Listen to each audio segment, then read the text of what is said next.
I know that I've mentioned this in a few videos already, but I am a 3D animator. Here's a clip of something I worked on if you don't believe me.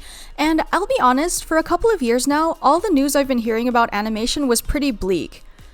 Until K-Pop Demon Hunters came out. I mean, this thing absolutely blew up. The songs were trending on Spotify, the clips on YouTube have millions of views, and the movie spawned an entire fandom pretty much overnight. So naturally, I had to go see this movie, and let me tell you, as a professional animator, I found the animation extremely impressive. You think your mind was blown by K-Pop Demon Hunters? I work in this industry. My mind was absolutely nuked. And after spending countless hours analyzing clips to understand why the animation looks as good as it does, I think that your idol might just sum up everything that Sony did right with the animation. So today, I will be breaking down exactly what the Sony animators did to make your idol such an incredible scene. To be clear, my expertise is solely in 3D animation and cameras. I am not a lighter and I am not a compositor. So let's get to it. Firstly, the animators on K-Pop Demon Hunters are very good at exaggeration and dynamic key poses.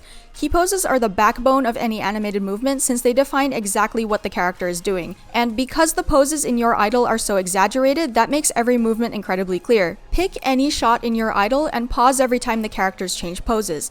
You'll see that each pose has a highly defined silhouette. No matter how the lighting frames the characters, you will always know exactly what they're doing. Pair that with well-timed and well-spaced in-between poses, and you've got clarity of movement. However, big and clear movements are just the skeleton. The meat of any good animation lies in subtlety, and that is another thing that K-Pop Demon Hunters does really well. The Keep Alive animation in your idol particularly is incredibly advanced. If you don't know what that is, Keep Alive is a type of animation that consists of small, barely noticeable movements like breathing, eye darts, and subtle expression changes that make your character look alive. Without all those tiny natural twitches and such, your character will look like a stiff wax figure. Even in shots where the characters are supposedly standing still, they're not actually completely still. Look at Zoe here. Her silhouette in each of these frames is basically the same, but her expression is slightly different. Her eyes widen, her eyebrows raise a little bit, and she's starting to smile. Or look at Jinu's intense stare. This shot gets really close to his face, which you'd think would be intense enough, but watch what happens if I take this still frame and just zoom in. It's not as intense, is it? That's because in the actual animation, his eyes slowly widen and his eyebrows pinch together. Now he looks like he's staring into your soul. The balance between exaggeration and subtlety is often difficult to keep, and yet the animators of K-Pop Demon Hunters managed to use both of those things in perfect harmony. But that's not all the detail they put into the animation. What if I told you that the characters change frame rates to make certain movements smoother than others? Most of the time, every shot is animated on 2s. This means that the characters only move every 2 frames, which is different from most other 3D animated media where the characters move every 1 frame. Now what's interesting in your idol is that sometimes the characters do move every 1 frame, but only under very specific circumstances. Check this out. At first, the Saja boys are animated on 2s like normal, but watch what happens when they start to lean. For that lean, and only that lean, they're animated on 1s instead of 2s. That is why that move looks so smooth compared to the rest of the dance. And sometimes that frame rate difference doesn't even affect every character. Sometimes it's only used for specific characters.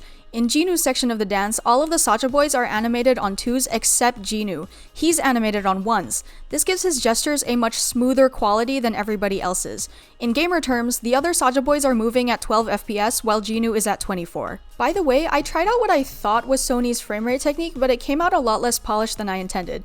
Sony animators, if you want to explain how you got the FPS changes to work in K-Pop Demon Hunters, I am more than happy to listen. Anyway, back to the analysis. There's one last thing that I'd like to talk about, and it's the cameras. Everything the camera does is intentional all the way down to the focal length. The animators knew exactly how they wanted the camera to move, and more importantly, how they wanted it to interact with the characters. And I think a lot of this comes from basing the camera animation on the way that real cameras move in K-pop music videos. From the intense way the camera pushes in and pulls out to the wide dance shots to the extreme in-your-face close-ups, the camera captures exactly what the animators want you to see at any given time. I honestly can't say much more than that since my job mainly focuses on character animation and expression, but I do work with animated cameras pretty often, so I thought it was worth mentioning how well the cameras are used in this film. Your idol is the embodiment of Sony's visual creativity in K-Pop Demon Hunters. You can tell that so much love and dedication was poured into every shot, and honestly, I hope that I can be this good at animation someday. This movie was truly inspirational for a young animator like me, and I genuinely can't wait to see what Sony makes next. Anyway, that is all I have to say for this video. Please let me know in the comments what you'd like to see next. If you like weird art content like this, don't forget to subscribe, and I think that's it. Bye bye! Yeah, bye.